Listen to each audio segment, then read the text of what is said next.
हाँ जी।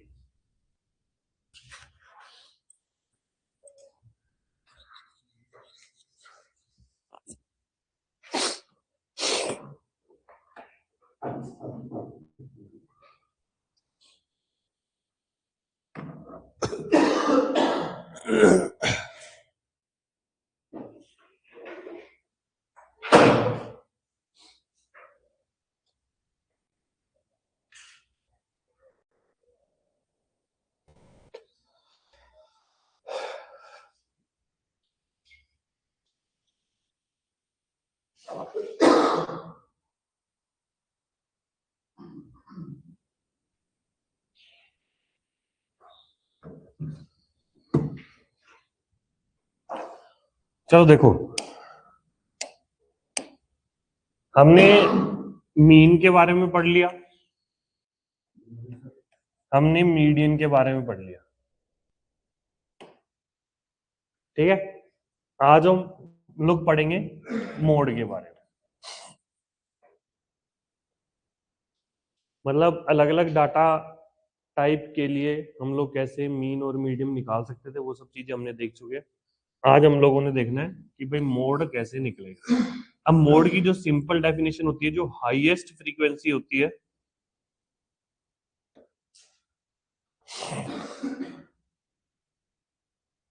Highest frequency ही हमारा mode होता है। ठीक है ना, हाईएस्ट फ्रीक्वेंसी हमारा क्या होता है, मोड होता है, और कुछ नहीं। जैसे इसमें तुम्हें क्या दिख रहा है,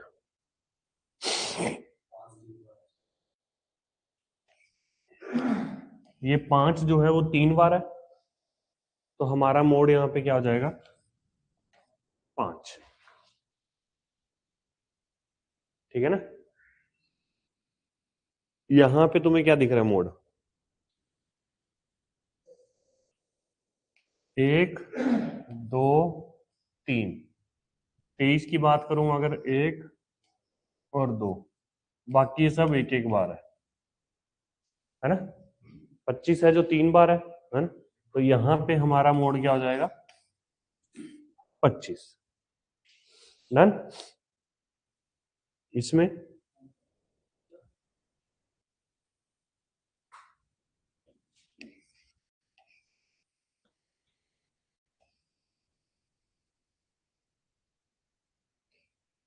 उन्नीस, ठीक है।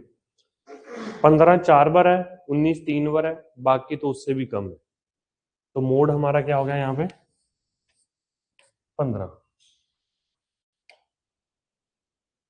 यहाँ पे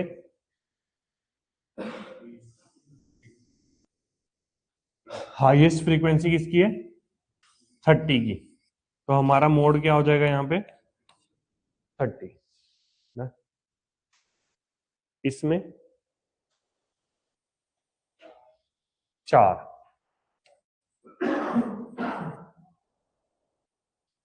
ठीक है। हाईएस्ट फ्रीक्वेंसी 16 है। अब उसके बाद अगर कॉन्टिन्यूस फ्रीक्वेंसी या क्लास इंटरवल वाला डाटा हमारा आ जाए, तो वहां पे हम लोग मोड कैसे निकालते हैं, तो वहां पे मोड निकालने के लिए हम लोग ये फॉर्मूले का यूज करते हैं। ठीक है, यहाँ पे लिखा हुआ है L, that is lower limit of the mode class. F0, F0 मतलब फ्रीक्वेंसी ऑफ द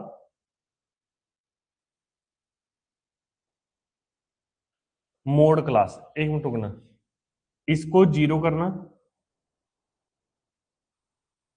ठीक है।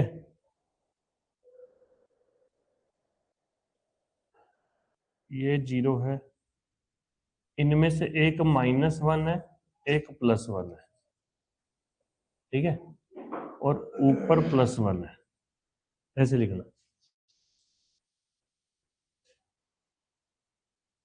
ठीक है,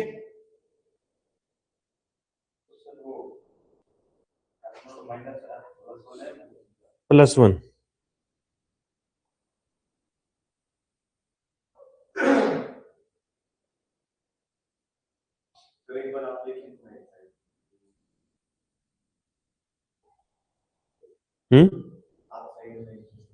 एक मिनट रुक,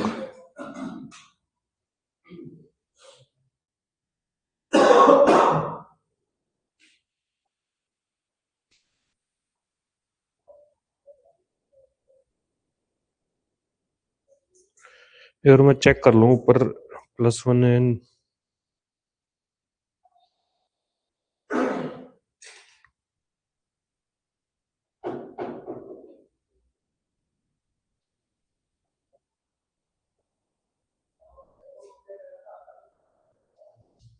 ऊपर -1 है,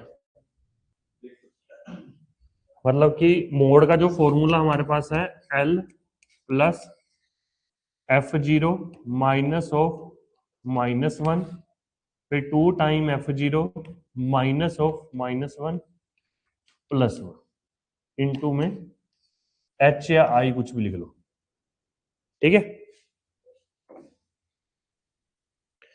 देखो होगा पता क्या, जैसे मान लो ये मोड क्लास है, मतलब मोड क्लास से ऊपर जो है वो प्रीसीडिंग क्लास होगी। अब मैं बताता हूँ, रुक जा। और ये होगी फॉलोइंग क्लास, ऐसे मतलब इनकी इसकी फ्रीक्वेंसी को F0 से डिनोट कर रहा हूं, इसकी F-1 से, इसकी F+1 से। ऊपर जो है वो इन दोनों का डिफरेंस आएगा, नीचे जो है वो इसका डिफरेंस प्लस में इसका डिफरेंस आ रहा है, ठीक है ना। मतलब कि F0 माइनस ऑफ -1 प्लस में F0 माइनस ऑफ +1, तो ये दोनों ऐड करके उसने 2 टाइम F0 लिख दिया हुआ है, ठीक है। बेसिकली है क्या, ऊपर जो है इन दोनों का डिफरेंस है, नीचे ये डिफरेंस प्लस ये डिफरेंस है, समझ गए ना बात। लिख लिया ये फॉर्मूला। अब इसमें देखो, सबसे पहले हमें मोड क्लास चूज करनी होती है, तो मोड क्लास हमारा क्या होता है,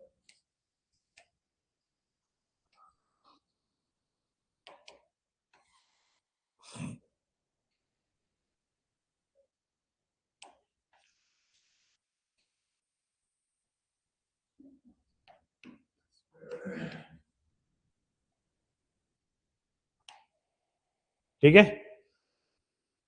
जिस भी क्लास की हाईएस्ट फ्रीक्वेंसी होगी वही क्लास हमारी मोड क्लास होगी। तो सबसे पहले हमने मोड क्लास चूज कर ली। अब यहां पे हमारी जो मोड क्लास है वो 70 है। अच्छा, उसी के नीचे ये और लिख लेना कि भाई mode always lies between the lower limit and upper limit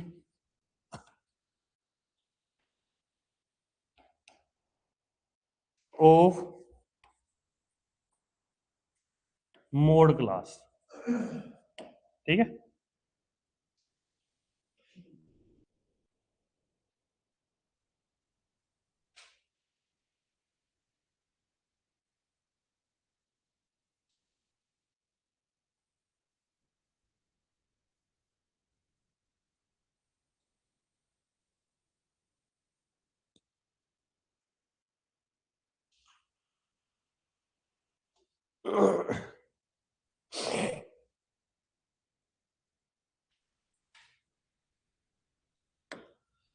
अब ये 70 आ गया ना, फॉर्मूला लगाते हैं L plus F0 minus of -1 2 time F0,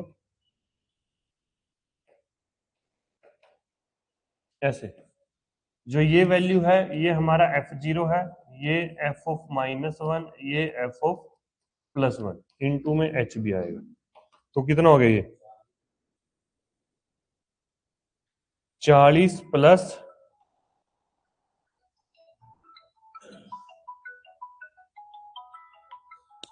अगर करो तुम लोग,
40 प्लस में इन दोनों का डिफरेंस कितना बन रहा है? ये 32।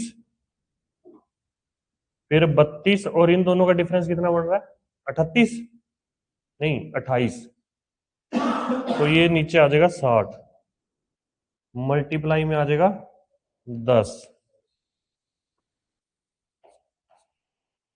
6, 5.33 बनेगा, तो 45.33 आ गया। ठीक है ना? देखो इसको मतलब ऐसे लिख के तुम F0 की वैल्यू पुट कर रहे हो, -1 पुट कर रहे हो, +1 पुट कर रहे हो, तो तुम्हें लगेगा कि भाई कैलकुलेशन ज्यादा लंबी है। इसलिए मैं कह रहा हूं कि भाई मैंने चेक करा, यहाँ पे डिफरेंस हमारा 32 का है, यहाँ पे डिफरेंस 28 का है, इन दोनों को ऐड कर दिया हमने।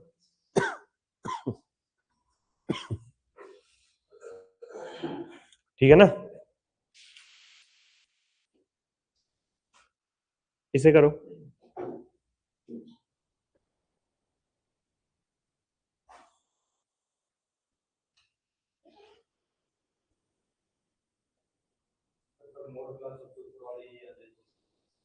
फिर 0, जो प्रेजेंट नहीं है वो 0 हो जाएगा बस।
को कह रहे हो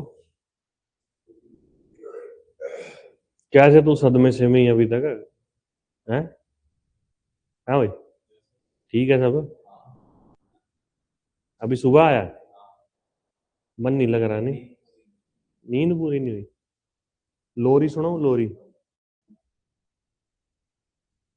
आ गया भी सबका आंसर? तेरा आया भाई?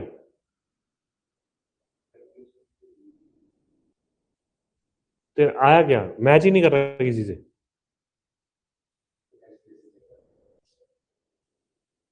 कैलकुलेटर नहीं है? टाइम, टाइम तो बहुत माड़ा है।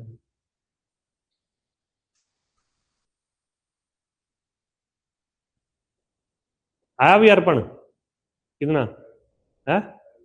अल्फा बुपीडोन का आ रहा है? कहाँ पहुंच गया? जलंधर तक पहुंच गया कि नहीं?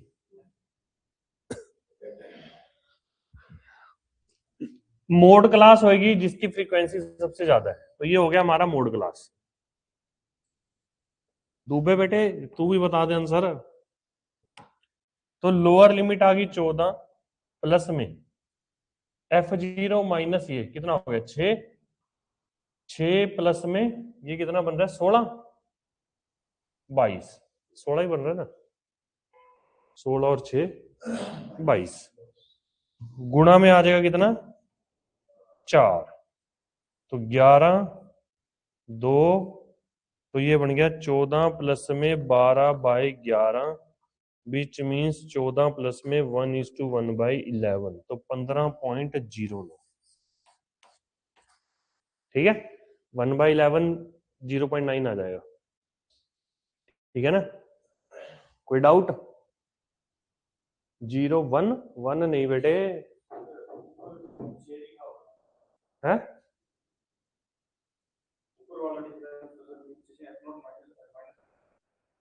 तो इन दोनों का डिफरेंस 6 नहीं है, वो 16 है? तो ऊपर तो इन दोनों का ही डिफरेंस है, प्रीसीडिंग क्लास का ही है। ठीक है, करें आगे।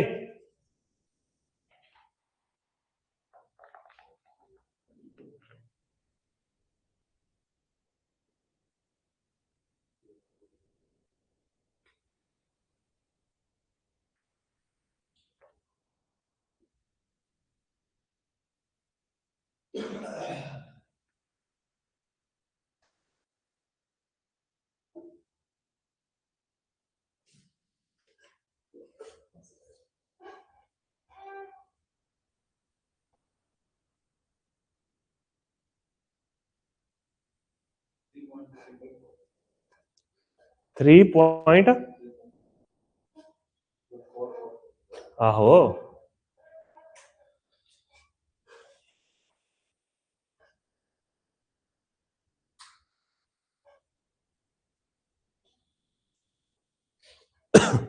तुम यहाँ पे जितने बैठे हो तुम में से आईएमए किस किस का है? आईएमए के लिए कौन कौन है? तो तुम दो ही हो, तू भी है आइए। अरे मतलब आहो अभी जहाँ पे मैथ लेना है, तुम तीन ही हो, एडवांस का ही। ठीक है, क्या इच्छा है तुम्हारी, तुम मैथ में क्या टारगेट रखते हो? नहीं, मेरे को तुमसे जानना है पहले कि भाई तुम लोग क्या टारगेट रखते हो। 50-60 क्वेश्चन तेरे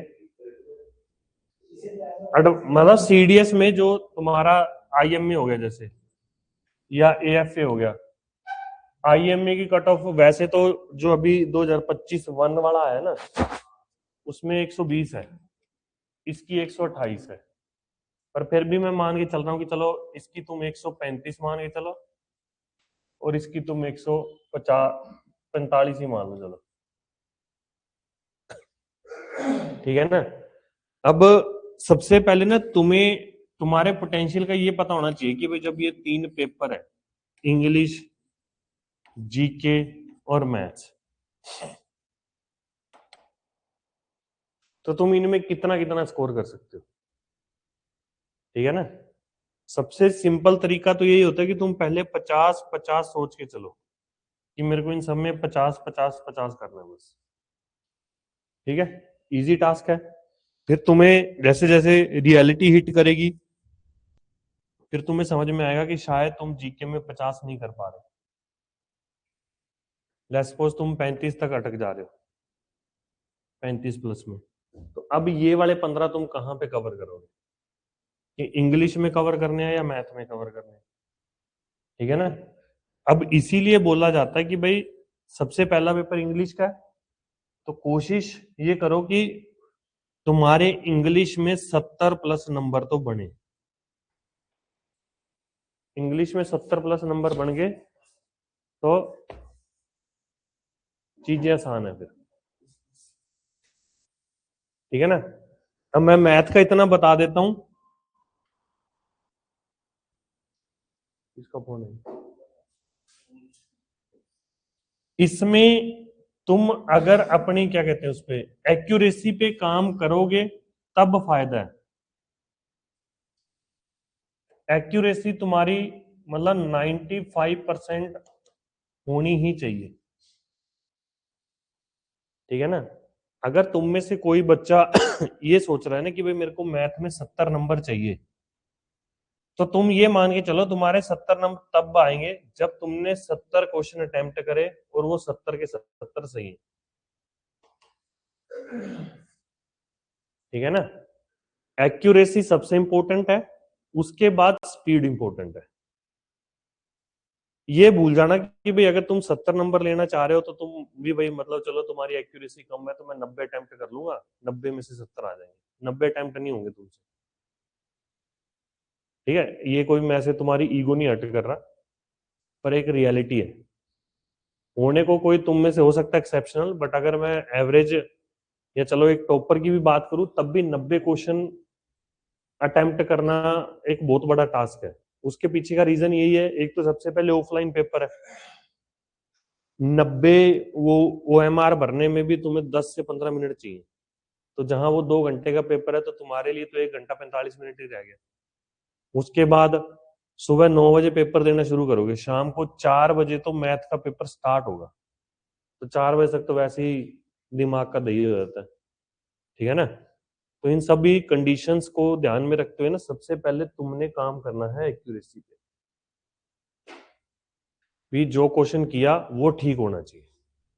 अगर तुम्हारा टारगेट है 60 प्लस का, तो एक्यूरेसी पे फोकस रखो कि भाई हाँ 60 या 70 का टारगेट है तो एक्यूरेसी पे फोकस रखो।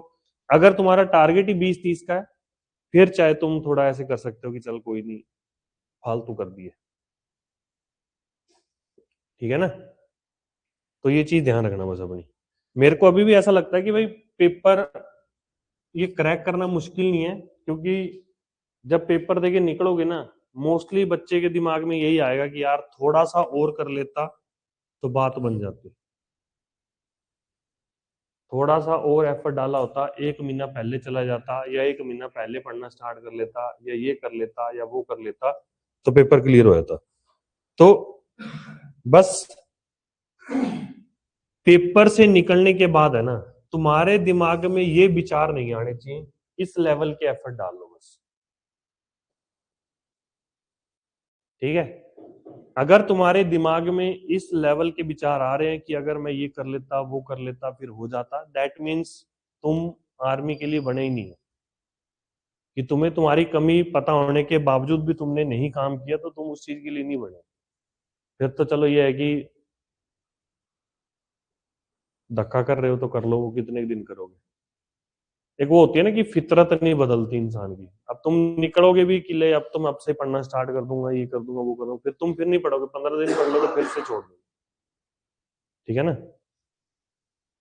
तो पहले जो है अपनी रूट्स को चेंज करो। जो तुम्हारे दिमाग में हो जाता है ना कि भाई हाँ कोई नहीं अभी तो टाइम है, या कल पढ़ लेंगे, या 15 मिनट बाद पढ़ लेंगे, बस ये चीज निकाल दो दिमाग से, ठीक है। और अगर तुम्हें लगता है कि भाई हम शेड्यूल तो बनाते हैं पूरे दिन का पर वो फॉलो नहीं कर पाते, तो जितना छोटा शेड्यूल बनाओगे ना उतना तुम्हारा फायदा है। मतलब पूरे दिन का शेड्यूल बनाने की बजाय ना तुम 4-4 घंटे का शेड्यूल बनाओ, कि भाई तुम्हें अगले 4 घंटे में क्या करना है। अगर तुम्हें लगता है कि 4 घंटे का भी ज्यादा बड़ा हो रहा है, वो भी तुम कंप्लीट नहीं कर पा रहे, तो 2 घंटे का शेड्यूल बना लो कि भाई तुम्हें नेक्स्ट 2 आवर्स में क्या करना है। जब ऐसे एक बार टास्क कंप्लीट होने शुरू हो जाते हैं ना, थोड़ा कॉन्फिडेंस बढ़ता है। दिक्कत ही यही आती है कि तुम पूरे दिन का शेड्यूल बनाते हो, वो फॉलो नहीं होता, फिर वैसे ही थोड़ा तुम्हें एक नेगेटिव थॉट्स आने लग जाते हैं, ठीक है ना। हाँ जी, वो तो राम का नाम जपो जितना जप सकते हैं। 5 महीने बढ़िया पढ़े और पेपर से 1 महीने पहले तो ना पढ़ पाए उसका। नहीं, वो जब 5 महीने पढ़ रहा है तो 1 महीना पहले क्यों नहीं पढ़ रहा, वो ये की बात। तो फिर 4 महीने पहले पढ़ना स्टार्ट करना था, ताकि पेपर तक 5 महीने हो जाते तेरे। देखो वही है, बात सिंपल है, बोलता भी हर कोई यही है कि अपना शेड्यूल फॉलो करो, दिमाग दिल की नहीं देखनी होती। ये श्योर है कि भाई तुम्हारा जो ये प्रोग्रेस और टाइम का ग्राफ है ना, या कुछ भी मान लो तुम्हारा मन या कुछ भी, ये ऐसे ही चलेगा, कभी तुम पूरे एक्साइटेड, कभी ऐसे, फिर ऐसे, फिर ऐसे, फिर ऐसे, फिर ऐसे, ठीक है ना। इस चीज में जो तुम्हें कंसिस्टेंसी रखनी है वो तुम्हारे शेड्यूल की रखनी है बस। दिमाग में कुछ आ रहा है नहीं आ रहा, पढ़ पा रहे हो नहीं पढ़ पा रहे, वो मैटर ही नहीं करता, पर जो तुम्हारा डेली का काम है वो तुमने करना ही करना है बस, ठीक है ना। बहुत से तुमने प्लेयर भी देखे होंगे जिनकी फॉर्म वगैरह, कोई भी गेम लगा लो, उनकी फॉर्म नहीं आती, बट ऐसा थोड़ी कि वो अपना डेली का शेड्यूल छोड़ देते हैं, ठीक है ना। उन्हें पता है कि चलो अभी नहीं आ रही पर मेरे को काम तो यही करना है, यही करके ही आएगी। अगर मैं अच्छा परफॉर्म कर पाऊंगा तो मेरे को यही करना पड़ेगा, तभी मैं कर पाऊंगा, अदरवाइज तो वैसे ही मैं जीरो। अगर तुम सोच सोच के छोड़ दे रहे हो कि यार मेरा मन नहीं कर रहा, मन नहीं कर रहा, तो तुम डेफिनेटली फेल हो। ठीक है ना।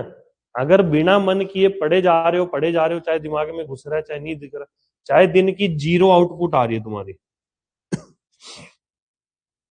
स्टिल तुम पढ़ते रहो, काम करते रहो। ठीक है ना। एक महीना पहले ना मन कर रहा है या पढ़ नहीं रहा, उसका रीजन ये होता है कि मन नहीं करता या एक सैचुरेशन पॉइंट आया था, कुछ भी लगा दो। पर उस टाइम पे फिर तुम्हें लगता है कि यार मैं पढ़ तो रहा हूं पर आउटपुट नहीं आ रहा, कोई बात नहीं, मत आने दो। तुम उसको दूसरे नजरिए से देखो कि चलो जब मैं काम कर रहा हूं तब आउटपुट जीरो है, स्टिल एक होप ये है, होप नहीं, मतलब जो आउटपुट आएगी वो आएगी काम करके ही। तुम काम कर रहे हो, आउटपुट जीरो आ रहा है, तुमने काम करना छोड़ दिया, तो क्या कोई मैजिक होगा?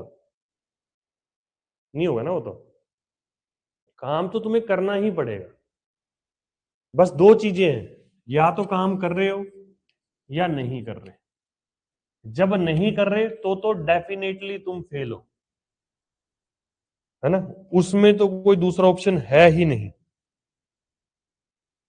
अगर तुम काम कर रहे हो तब हो सकता है कि भाई पर्सन टू पर्सन डिपेंड करे, तुम्हारे पास होने के जो चांसेस है चाहे 10% है, बट स्टिल वो 10% भी तब है जब तुम काम कर रहे हो। जब तुम काम नहीं कर रहे यहां पे तो तुम डेफिनेटली फेल, डेफिनेटली फेल। ठीक है ना। तो तुम्हें आउटपुट नहीं देखनी होती कि तुम्हारा मतलब हो क्या रहा है क्या नहीं हो रहा, अपनी तरफ से पहले एफर्ट डालने होते हैं। और एक और चीज में जो मेरा पर्सनल एक्सपीरियंस है, अब हमें क्या लगता है कि जो हमारी आउटपुट है वो टाइम के साथ ऐसी होनी चाहिए, है ना। तुम्हें ऐसे लगता है, ये वाली एक्सपेक्टेशन सबसे तुम्हें मतलब दिक्कत देती है। तुम्हें मैं एक एग्जांपल देता हूं, मान लो तुम एक कोई भी गेम स्टार्ट करते हो आज की डेट में, है ना। तुम्हें मैंने बोला कि भाई हाँ आज से 3 महीने बाद तुम्हारी कोई भी गेम है, मान लो कोई भी जो तुम्हें चीज अच्छी लगती है, क्रिकेट हो गया, फुटबॉल हो गया, या एथलीट हो गया, कुछ भी हो गया, आज की डेट में तुम्हें कुछ नहीं पता। अब 3 महीने बाद ये गेम है, तीन नहीं चलो 6 महीने लगा दो, 6 महीने बाद ये गेम है, मैच है तुम्हारा। तुमने पहले महीने खूब प्रैक्टिस करी, तो तुम्हें क्या लगता है कि पहले महीने में तुम्हें कितना का आउटपुट मिलेगा? ऐसा ही आउटपुट मिलेगा जैसा ये ग्राफ है? नहीं मिलेगा ना। मतलब तुम्हारा आउटपुट कुछ ऐसा होगा, बिल्कुल ही मामूली सा। फिर से तुमने अगले महीने भी पूरे उतने जो तुम्हें बोला गया था तुमने वो पूरा किया, तुम्हें लगता है कि अभी भी तुम्हारा ग्राफ ऐसे होगा? नहीं होगा ना, वो स्टिल ऐसे ही होएगा, है ना। और हो सकता है कि भाई 5 महीने तक तुम्हारा ग्राफ जो है ना वो ऐसे ही चले। अब पॉसिबिलिटी ये भी है कि भाई जब तुम 5वें से 6ठे महीने आखिरी महीने में तुम्हारी यही परफॉर्मेंस, अभी तो यहां तक है ना, ये इस वाले 1 महीने में वो एकदम से ऐसे हो जाए, ये पॉसिबल है या नहीं है? अब इसके पीछे का रीजन क्या हुआ? मैं अगर स्पोर्ट्स के टर्म्स में बोलूं कि भाई तुम्हारी बॉडी का माइंड मसल कनेक्शन जो था वो नहीं बन रहा था, या हर एक मसल अलाइन नहीं हो पा रही थी, इसलिए तुम्हारी परफॉर्मेंस नहीं आ रही थी। तुमने एक्सरसाइज करी करी करी करी करी करते करते वो जो मसल अलाइन हुए हैं या मसल और माइंड का जो कनेक्शन हुआ है वो आखिरी महीने में सही हुआ। ठीक है ना। जब वो लास्ट मंथ में सही हुआ तो तुम्हारी परफॉर्मेंस एकदम से शूट कर गई। तो इसका मतलब ये थोड़ी कि भाई सिर्फ इसी 1 महीने की मेहनत की वजह से हुआ। समझ आ गई ना बात? तो ऐसे इसमें होता है। अब तुम जब पढ़ रहे हो, पहले महीने में तुमने एक बार पढ़ा या एक सब्जेक्ट पूरा हुआ, तो ऐसा थोड़ी है कि भाई पहले महीने में तुम्हें उसका आ गया। ठीक है ना। जब तुम आखिरी महीने में 2 से 3 बार, या कोई बच्चा जिसको ज्यादा है वो 3 3 बार या 4 4 बार रिवाइज कर पा रहा है, आखिरी के 45 दिन में 30 दिन में पूरे सिलेबस को वो 2 बार 3 बार पूरा रिवाइज कर पा रहे हैं, तो तुम खुद सोचो ना कि आखिरी महीने में ये ग्राफ ऐसे क्यों नहीं जाएगा? जाएगा ना। अगर तुम यहाँ पे आके गिव अप कर दे रहे हो कि भाई यार 5 महीने से पढ़ रहा हूँ, वो कुछ नहीं रहा, ठीक है ना। और मोस्टली बच्चा करता यही है, ठीक है ना, क्योंकि हमें आगे का विजन पता ही नहीं है कि हमारे साथ क्या होना है। अगर तुम्हें पता है कि नहीं यार ये हर किसी के साथ होता है, ये नॉर्मल है, बट यहीं पे मेरे को अपने पेशेंस बनाए रखने हैं, बस मेरे को करते रहना करते रहना करते रहना, वो होगा, ठीक है ना। तो ये तुम्हारी जो एक्सपेक्टेशन है ना, इसको भूल जाओ, और रियलिटी यही है।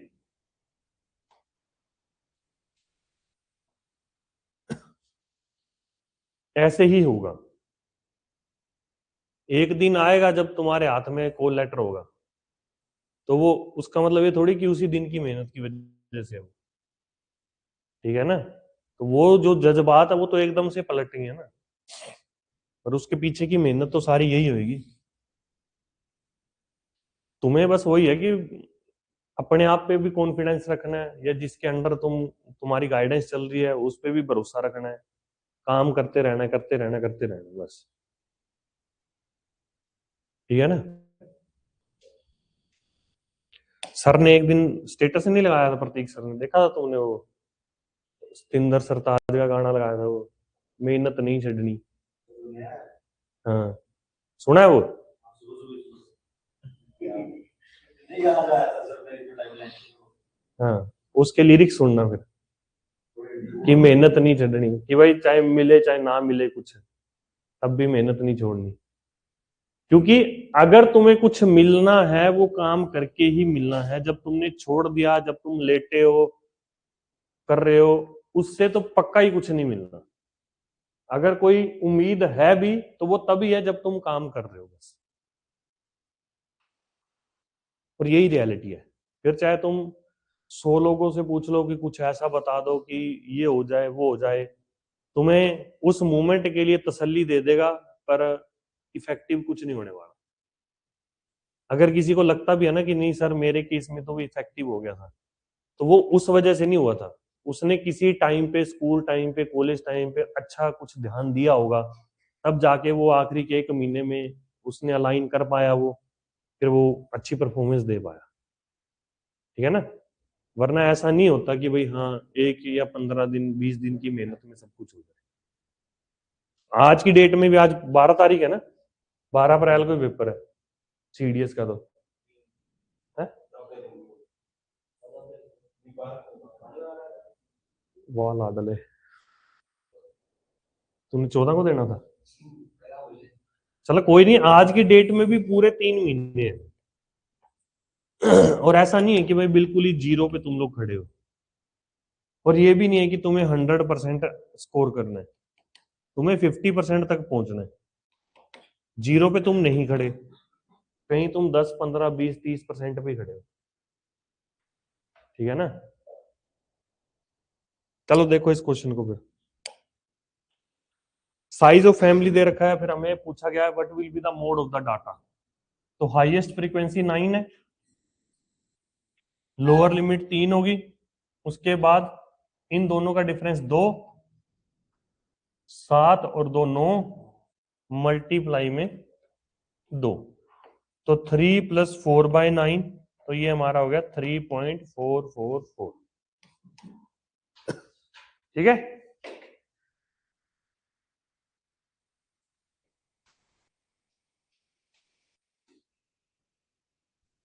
करें आगे से। अब सीडीएस के प्रीवियस ईयर क्वेश्चन देखते हैं, करो इसे ट्राई।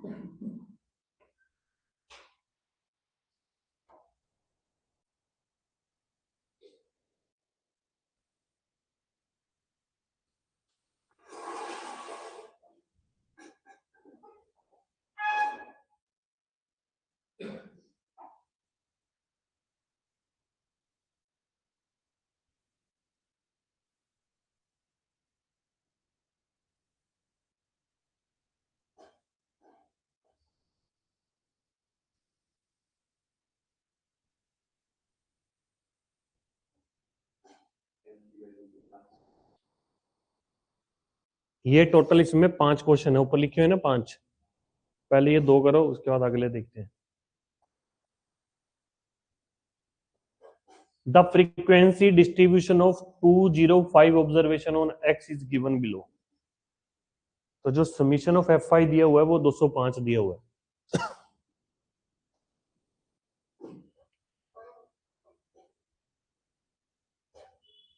पचास, एफ की वैल्यू तो 50 आ गई ना।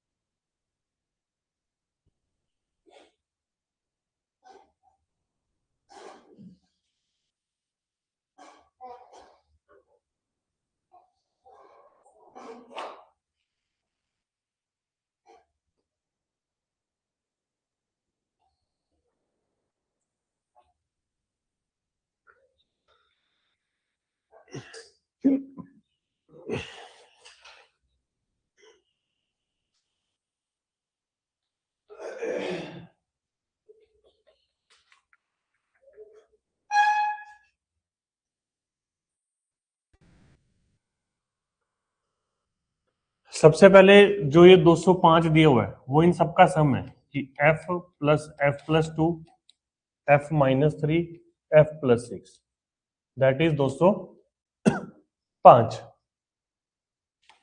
4f की 4f plus 5 is equal to 205। 4f हमारे पास आ गया 200 और f हमारे पास आ गया 50।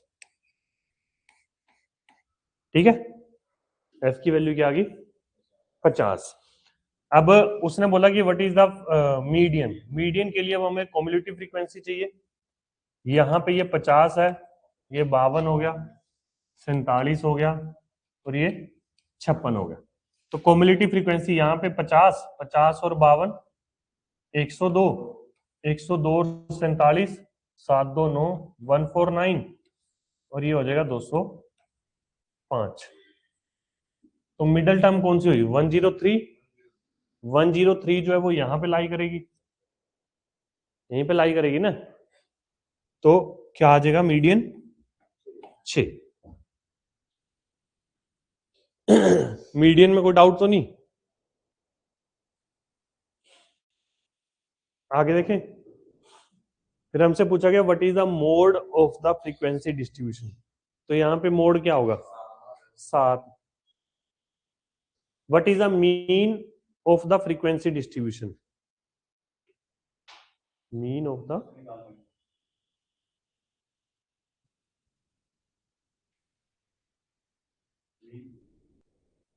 अच्छा हाँ मीन, ठीक है, मीन निकालो इसका।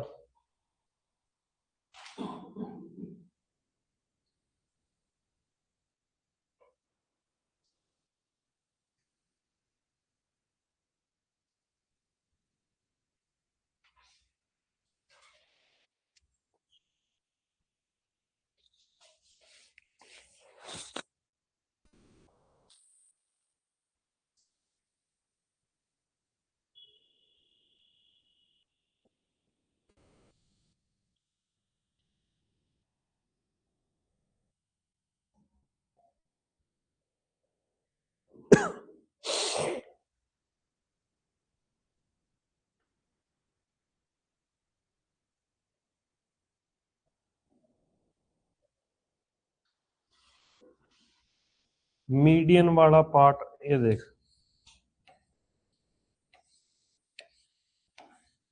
एक्स आई एफ आई और यहाँ पे कॉम्युलेटिव फ्रीक्वेंसी 3 5 6 7, 50 52 47 56। 50 50 प्लस 52 102, 102 प्लस 47 149 और ये प्लस में आ गया 205। ठीक है, अब टोटल 205 टर्म है तो मिडिल टर्म हो जाएगी 205 प्लस 1/2, तो ये बन रहा है 103। तो 102 तक तो हमारा ये है, फिर 103 से लेके 149 तक ये है, तो 103 जो टर्म है वो हमारी 6 बनेगी, तो 6 मीडियन बन जाएगा। ठीक है, समझा कि नहीं समझा?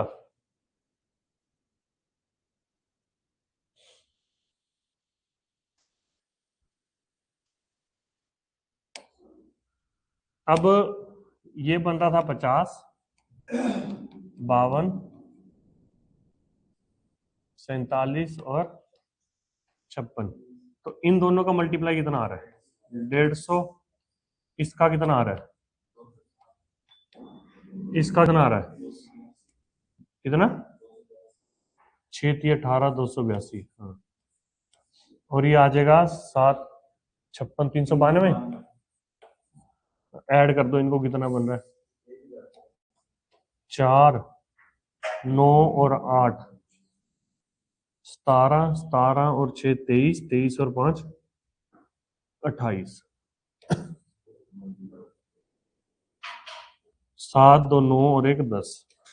तो डिवाइड बाय 205 आ जाएगा, ठीक है ना? तो एक और ऑप्शन देख लेते हैं। हमारा बन रहा है 1084 डिवाइड बाय 205। तो ये 5 पॉइंट समथिंग बनेगा और एक ही ऑप्शन है, ठीक है?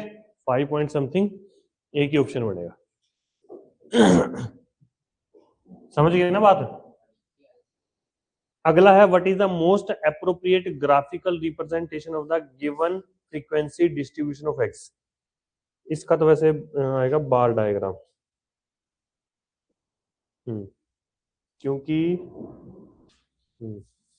चलो ये वाला तो हमने पार्ट पढ़ा ही नहीं है, तो अभी के लिए इसको छोड़ देते हैं, ठीक है? इससे करो।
आ गया?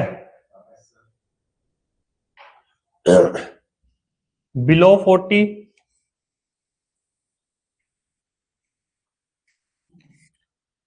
10-10 का इंटरवल रखते हैं। बिलो 40 मतलब कि 30 से 40।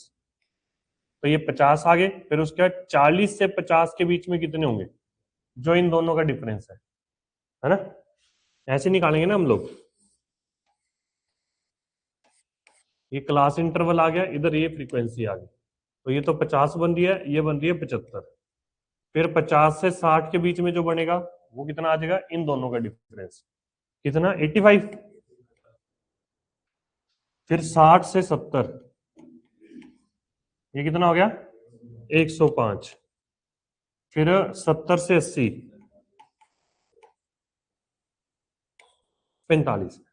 पहला पूछा what is the number of student who score between 60 to 70, तो वो कितना आ गया हमारा 105। What is the number of student who score more than 50, तो मोर देन 50 ये सारे मिला के हैं। कहां पे तूने 45 बोला,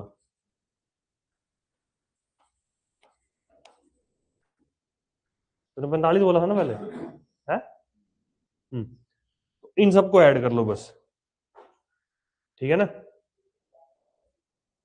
कितना बन रहा है ये 140 और 80 225, 225 आ जाएगा, ठीक है।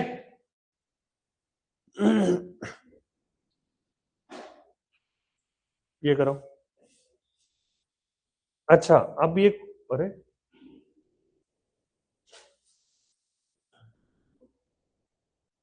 बड़ी जल्दी खत्म हो गए, चलो कोई ना।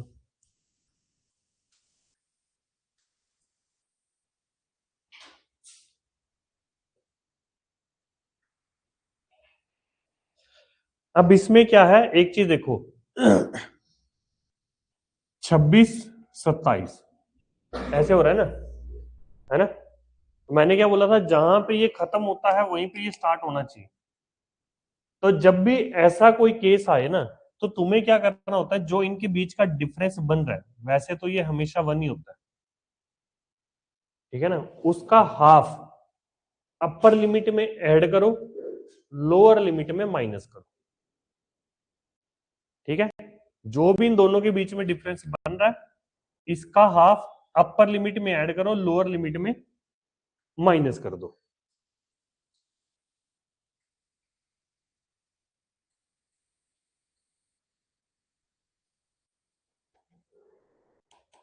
अब इसमें होगा क्या, देखो जब तक ये बराबर होते हैं ना, तब तक ऐसा होता है कि जो ये अपर लिमिट है वो इधर काउंट नहीं होती, बट अभी ये बराबर नहीं है तो अपर लिमिट इधर ही काउंट हो रही है, जो 26 है ना वो इधर ही काउंट हो रहा है, ठीक है। अब मैंने हाफ लोअर लिमिट से माइनस करा, अपर लिमिट में ऐड करा, तो ये कितना बन गया 17.5 26.5, फ्रीक्वेंसी कितनी है 5।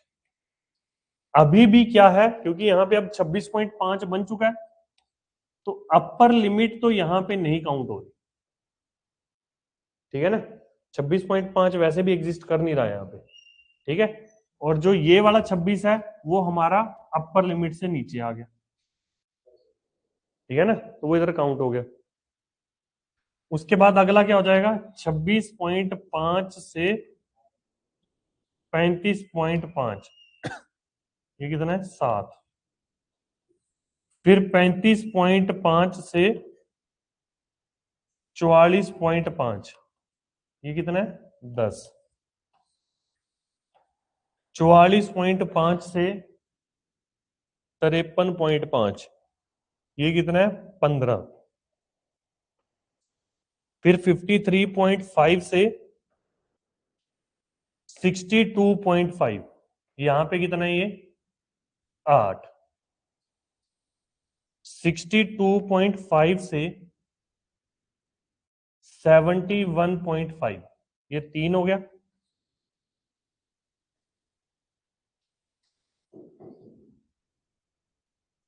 सेवेंटी 1.5 से 80.5, ये हो गया हमारे पास 2, ठीक है। अब हमें सबसे पहले निकालना है मीडियन डिस्ट्रीब्यूशन, तो इसकी कॉम्युलेटिव फ्रीक्वेंसी मुझे चाहिए होगी, तो 5 7 12 22 37 45 48 50, हाफ हो गया इसका 25 और 26, वो दोनों टर्म्स हमारी कहां पे लाई करेंगी, यहां पे, ये हमारी बन गई मीडियन क्लास, ठीक है ना। ये हमारा क्या हो गया मीडियन क्लास। तो अब मीडियन का फॉर्मूला क्या था?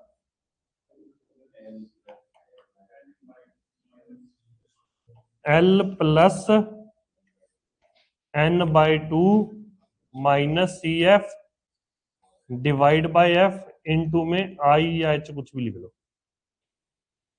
तो ये बन गया आप कितना 44.5 प्लस में n 50 है तो 25 माइनस 22, ये जो प्रीसीडिंग क्लास होती है उसकी कॉम्युलेटिव फ्रीक्वेंसी लेते हैं, ये f हो गया हमारा, divide by 15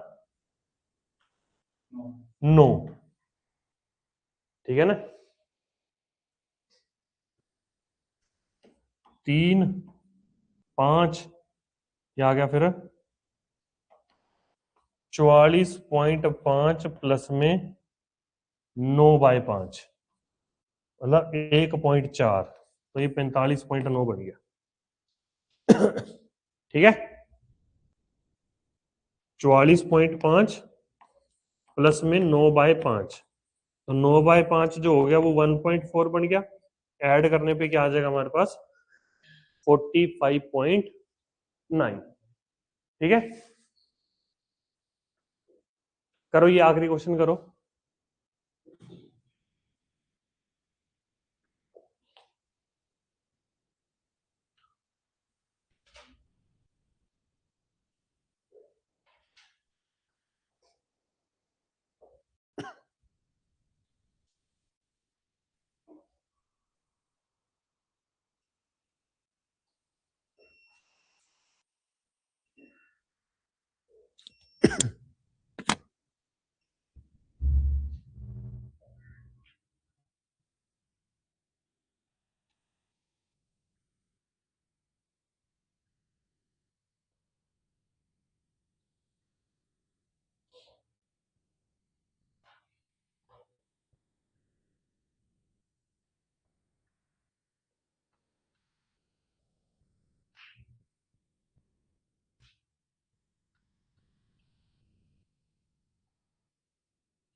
forty seven point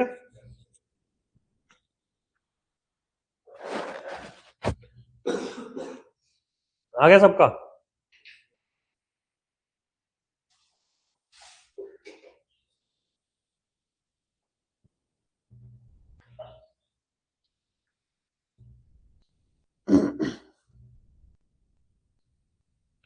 what is the mode of the distribution? तो मोड के लिए सबसे पहले मोड क्लास जिसकी हाईएस्ट फ्रीक्वेंसी वो भी यही बन जाएगी, है ना। फॉर्मूला क्या था? L प्लस F0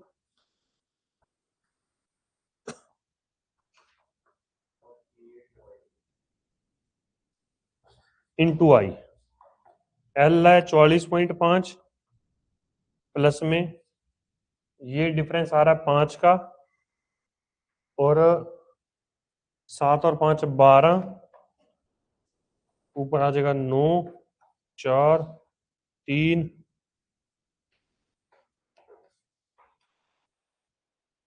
15/4, ये बन रहा है हमारा 3.75, है ना। 48.2, पहले तो कुछ और बोल रहे थे।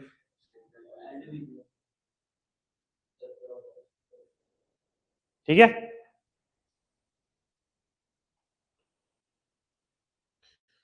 एक मिनट रुको।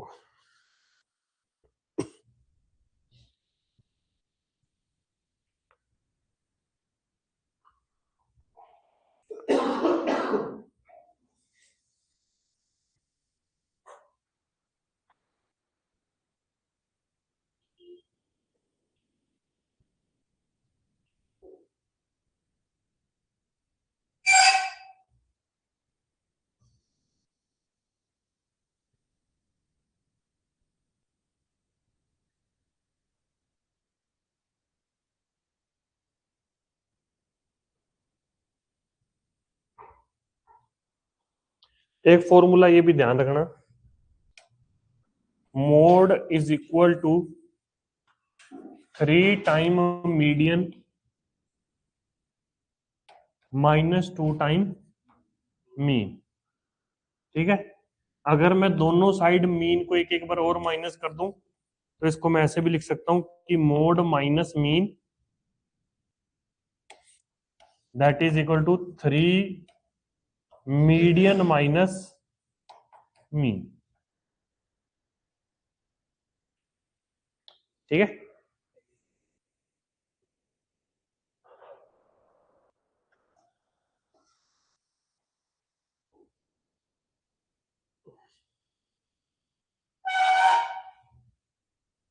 समझ गए इतना।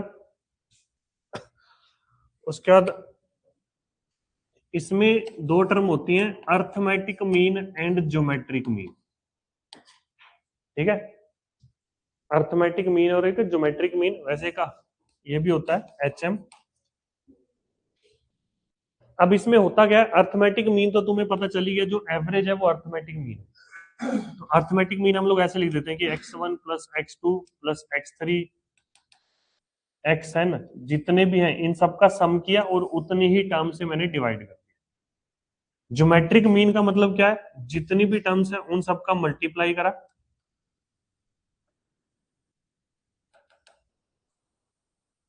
ठीक है ना। अब उसका जितनी टर्म है वही रूट निकाल दिया 1/n। हार्मोनिक मीन में क्या हो जाएगा, इनके रेसिप्रोकल का सम जो है वो ऐड करा हमने,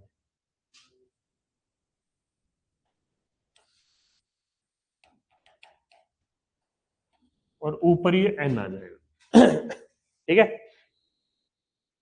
अब यहां पे एक रिलेशन होता है कि जो हमारा अर्थमेटिक मीन है वो greater than equal to geometric mean होता है, और यही greater than equal to harmonic mean होता है।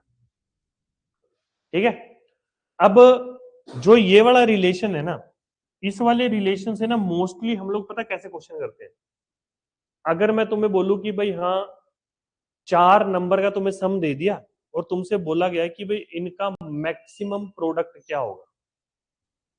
मान लो मैंने तुम्हें बोल दिया कि भाई एबीसी है, A plus B plus C plus D की जो वैल्यू है ना वो मान लो मैंने बोल दिया 39 है। अब मैं तुमसे पूछ रहा हूं कि what is the maximum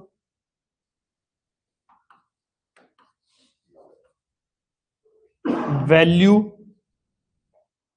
of their product. अब वो चीज मैं इस रिलेशन से निकालूंगा।